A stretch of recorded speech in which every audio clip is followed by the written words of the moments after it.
the language is never the same. So most aphasia cases are different. There are no two aphasia cases that have the same characteristics. What happened? Imagine that one day you were a designer and you have a stroke, and you cannot keep on speaking. So you cannot keep on being a designer. You cannot talk to your clients. You cannot talk to your colleagues. You cannot lecture at university. So you will have several problems in your family because you cannot communicate with them. You will have economic problems because you cannot go to work, and you will be very depressed.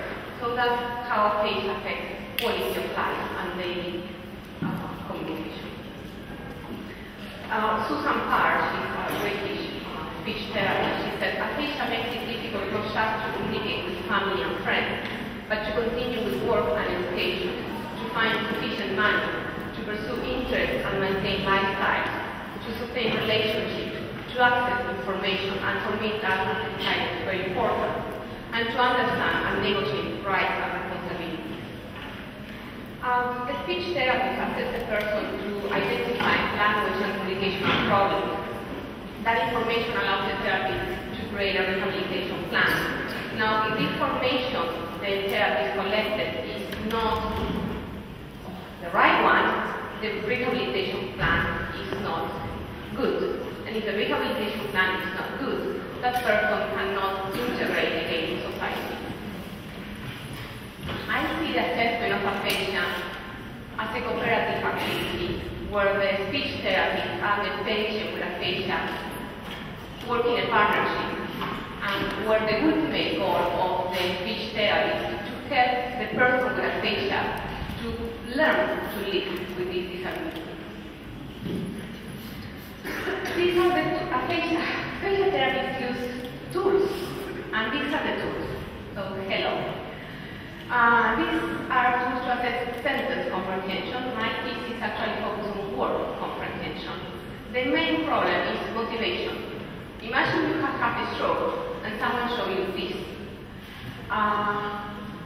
Many times, most of the time, the patients are disoriented because of the layout. Actually, they believe this is a sequence, and a very strange sequence. The man is sitting on top of the horse and is kicking the horse, then the horse is kicking the man.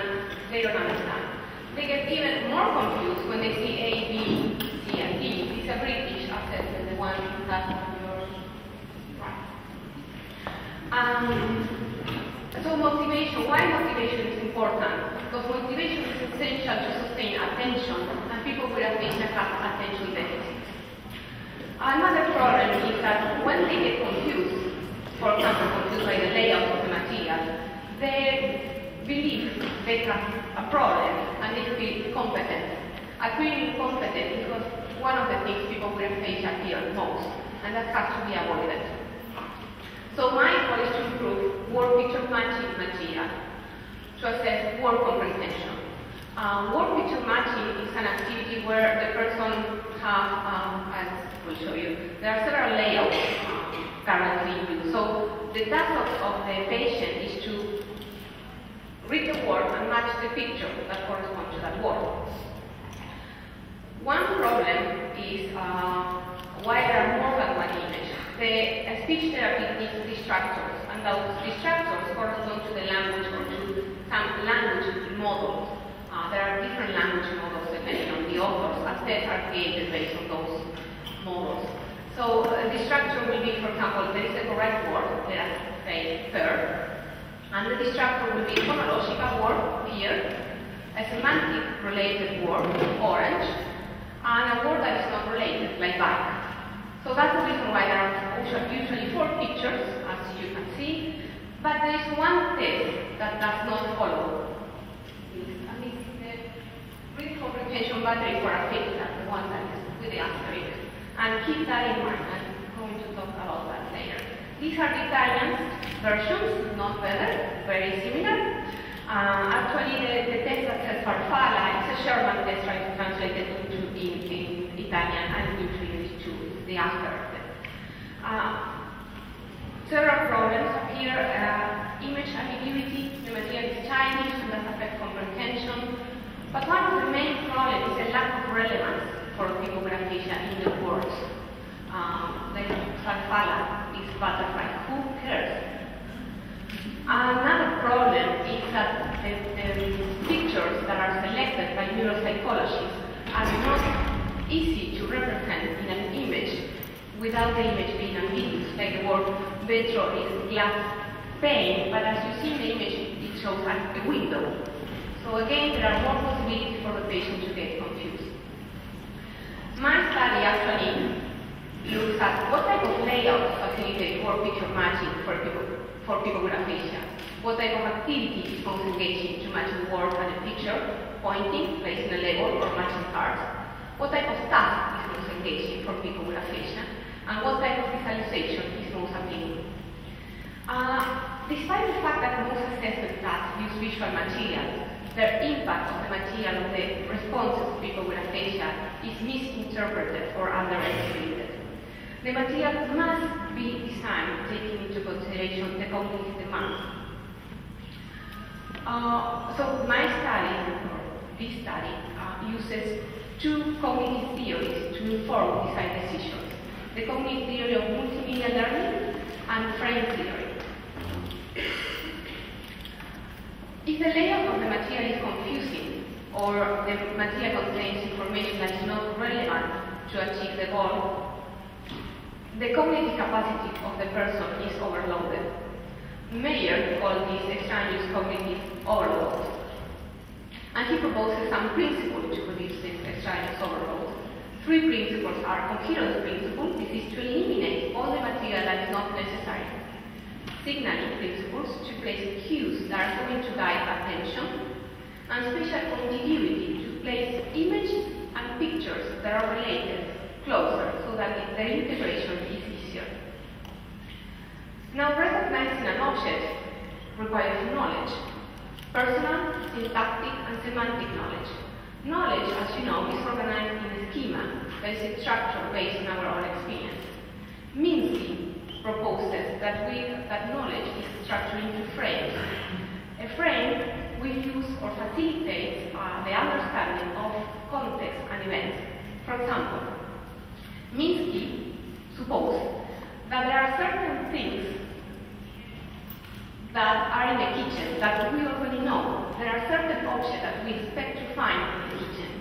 And it seems that knowing that the scene is a kitchen, plus knowledge that the object is a square-wheel handle, will activate the node of the oven node more quickly and facilitate the recognition of the object. In addition, another preliminary study I did for my thesis, and because of the problem with the lack of relevance in the words, I asked people with aphasia to write during a week 50 words that they use every day, and 50 words that they need to use, but they cannot because of the communication difficulties. These are the two largest groups of easy words and daily words. What I found is that words belong to context and to activities. Words are not used in isolation, never used in isolation. So I selected 16 nouns for these two groups to produce 4 prototypes that I will show later. Another problem is activities. Mayer makes a distinction between being behaviorally active, that is pointing or writing, and being cognitively active, that is making sense of the material, selecting the elements that are essential to interpret the material, and interpreting or combining this information with our prior knowledge.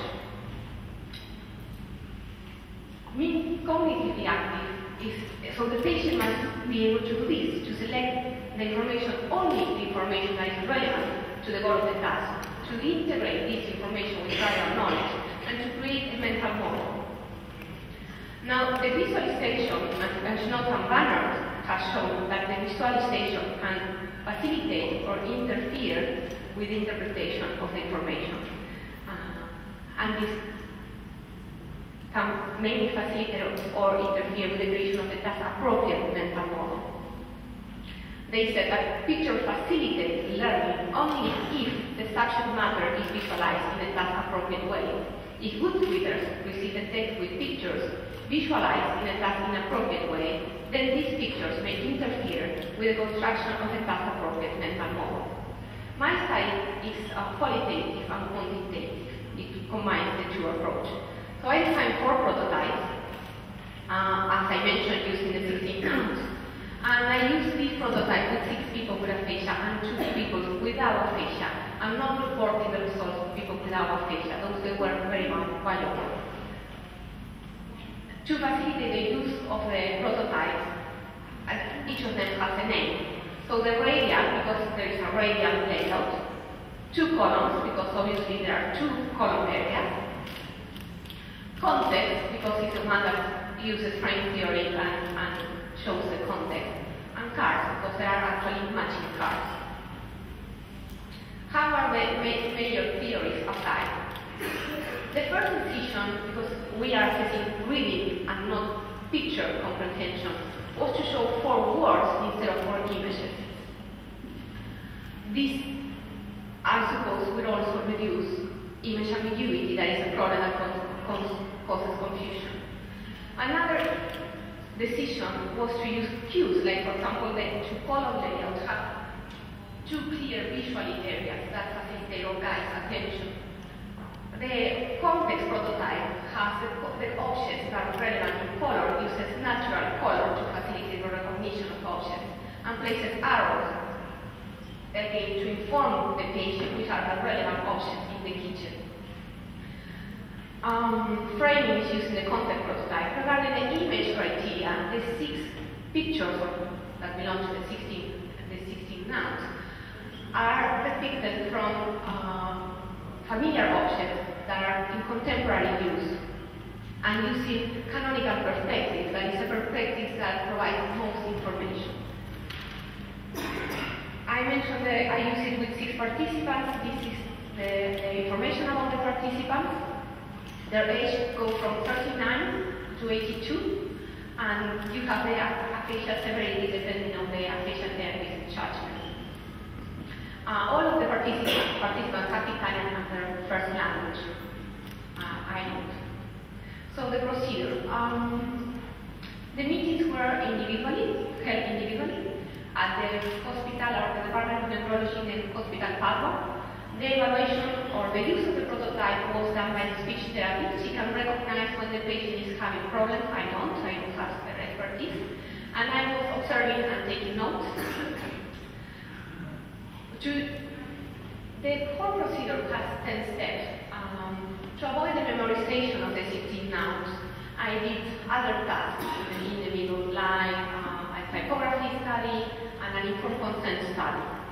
I'm not reporting on that, and I am not reporting in the order they were done. So I am presenting them in the order you can understand the findings easier.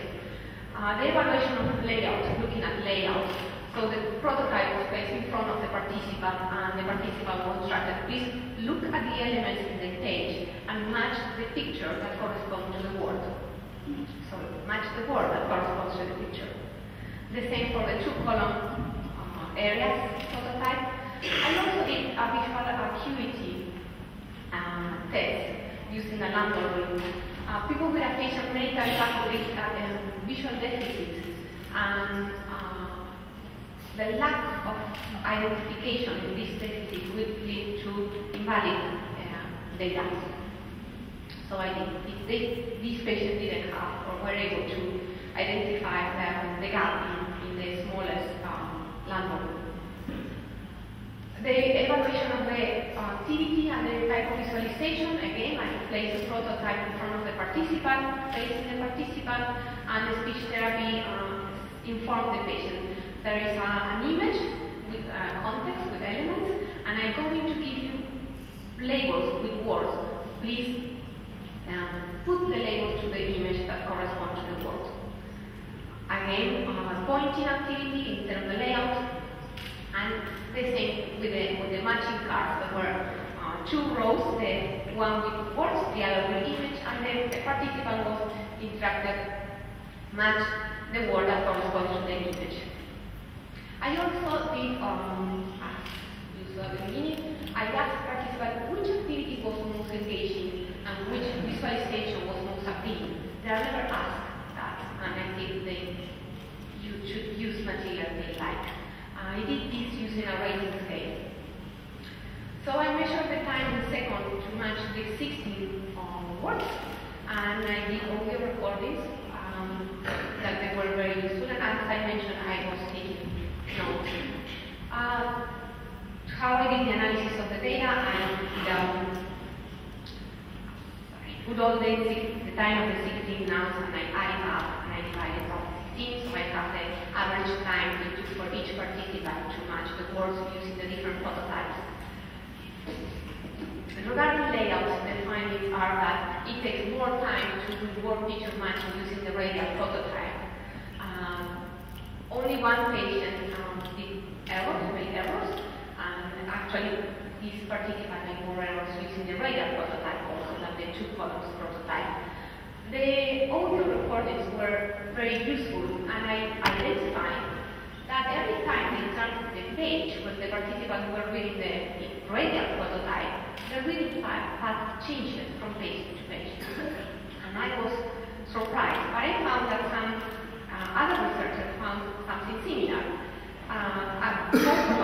Holder and Holmes could explain that given that the reader has several decisions to make, to choose the entry point, to design about the reading path, to find relevant pieces of information, to create a connection between them, and to integrate them mentally, the material might be just as difficult to grasp.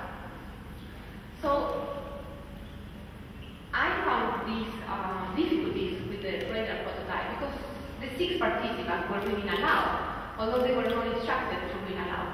And they were not instructed to read aloud because that will imply a heavier cognitive load. But this has methodological implications. I now have lots of information about how it's reading for people with aphasia that I wouldn't have if they would have made a silent reading. This also proves that placing cues, and this supports the signaling principle, placing cues facilitates matching for people with aphasia, and also the spatial contiguity principle that placing the words and the image together facilitates matching because there are less areas to scan, and this implies holding information in memory for a shorter time. Regarding the activity and visualization, the data is different. At the first glance, it looks that it takes less time to do word picture matching using cards. But if I compare the context prototype with the 2 columns, you can see that 4 participants actually did better using the context prototype. There is something interesting also. The impact of the activity is smaller depending on the severity of aphasia. Minor is the aphasia, so less cognitive problems has the person. Smaller is the impact of the material. You can see participants 5 and 6, they are the 2 that have mild aphasia. And you can see the time difference is very, very different, very unique.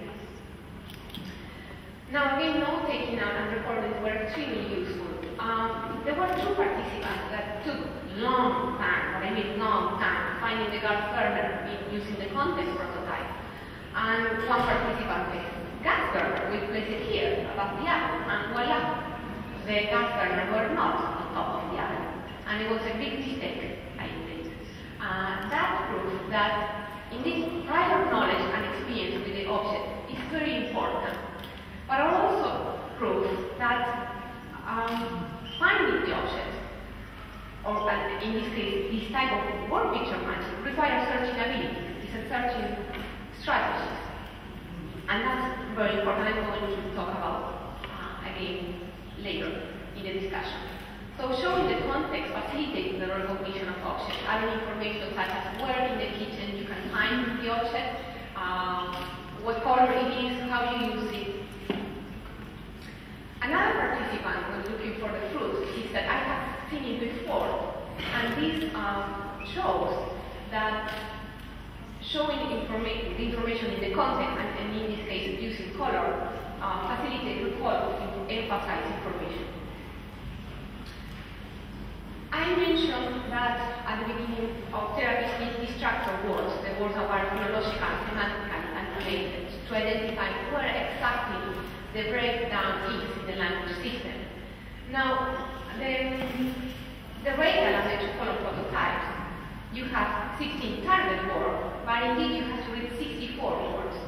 These other two prototypes, the context and the carton, allow to use fewer distractor words and to have to use less cognitive to overload, to reduce the overload of the cognitive capacity. So, in the context prototype, I also found that it was easier to reject distractor words when presented with the word letter, an envelope.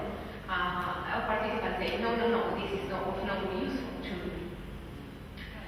Regarding the signals in the context prototypes, most participants realized that there were arrows and there were objects with color, but two participants at the beginning of activities were placing the labels on top of the object. But mainly there was a rule, like in the refrigerator, so there was a label, and they were learning little by little that there were arrows and that they were supposed to put the labels where the arrows were. So again, we support that signaling because it works for 4 participants, it facilitates word feature matching, and it also supports the notion that reducing the number of material of the structured words facilitate word feature matching too. Now, how engaging it was. Despite the fact that some participants took longer doing word feature matching using the context prototype, all of them preferred the context prototype, and all of them selected as the most engaging activity. Now, why? Participants 3, 5, and 6 talk about what's going on in their minds. It remains in my mind, again, it's telling us that the context prototype facilitates recall of information. Now, the cohort participants 5 and 6, it makes me think, and it helps you search for the option using the logic if they are different. And this suggests that they like the activity because there is a problem to solve, an object that has to be found. And it's this problem to be solved that creates engagement, and that's something new. Now, the comment of participant 1, she liked it because there is a kitchen, and she liked the kitchen. She's an Italian lady, and of course she likes cooking. And for her, that's her kingdom. So that's motivating for her. Now, it's interesting that despite the fact that they spent less time doing word feature matching using the car prototype, they didn't like it. They thought it was too simple, childish, like even a child can do it, they said. And that's very important to understand what is that they don't like, what is that is childish for them. How appealing it was. Again, they selected the context prototype. The reason here is by difference, and because again the kitchens and like colors. The color for participant 2 was very interesting for me. She said that she can see what that she can accomplish. When using the other layouts, they cannot see what they are able to do, and that's something they like. So this study shows that we have to design the material taking into consideration the attention and working memory limitations of people with aphasia, but also the needs and interests. It also shows that the cognitive theory of multimedia learning can help designers.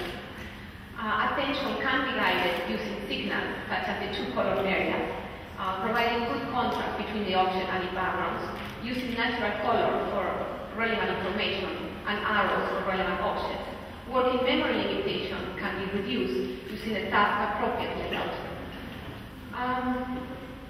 So it seems that the content prototype is the most appropriate because it facilitates, it promotes active cognitive. It promotes the use of prior knowledge, and that facilitates word feature matching. But also, as I mentioned, word feature matching is a problem-solving activity, and finding the objects to be a bit challenging for some participants. But it's this bit of challenge that the participants like, or that people with aphasia like. Clifford also reported that students prefer activities that are a bit beyond their ability. She said, it is only success at moderating difficult tasks that we explain in terms of personal effort and ability. And this explanation gives rise to feeling of pride, competence, determination, satisfaction, persistence, and personal control. So this might help reducing the fear of people with aphasia of feeling incompetence. As I mentioned, if people with aphasia perceive the task as being below them, motivation is undermined. This also shows that for picture matching the research of time, activity, and Guthrie, Britton, and Baker is stated or asserted that certain time is affected by the document structure. They stated to be selected in inspection of the document, the person must grasp the organizational structure of the informational display and know how to enter this structure. So it seems that yes, words in context facilitates word picture matching.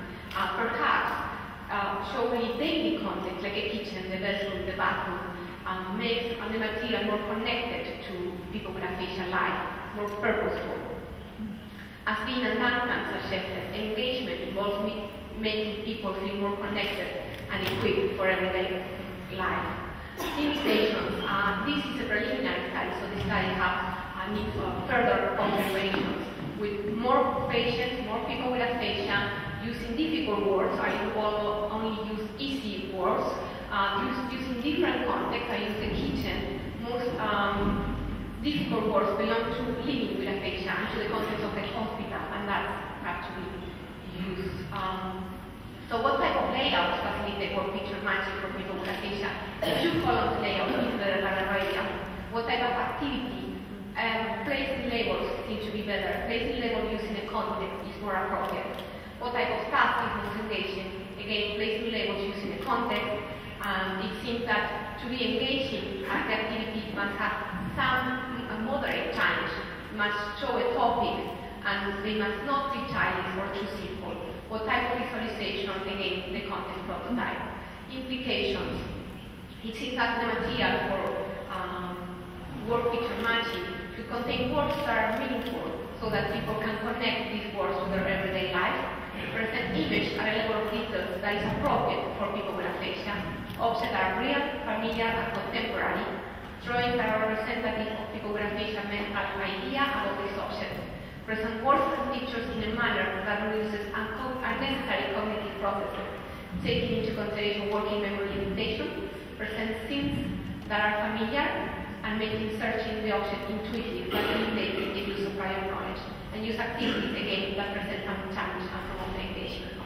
For designers, this shows that we must be cognizant of the cognitive problems of people with aphasia and that we must use a user-centered design approach. For a physiologist, it shows that they need visual communication design when they create the material. I hope the material makes a contribution, this study makes a contribution, helping improve the material to assess word comprehension, enhancing the quality of the material, and enable therapists to better help the person with aphasia find the path toward a whole outline, a more pleasurable, engaged, and meaningful life with aphasia. Thank you.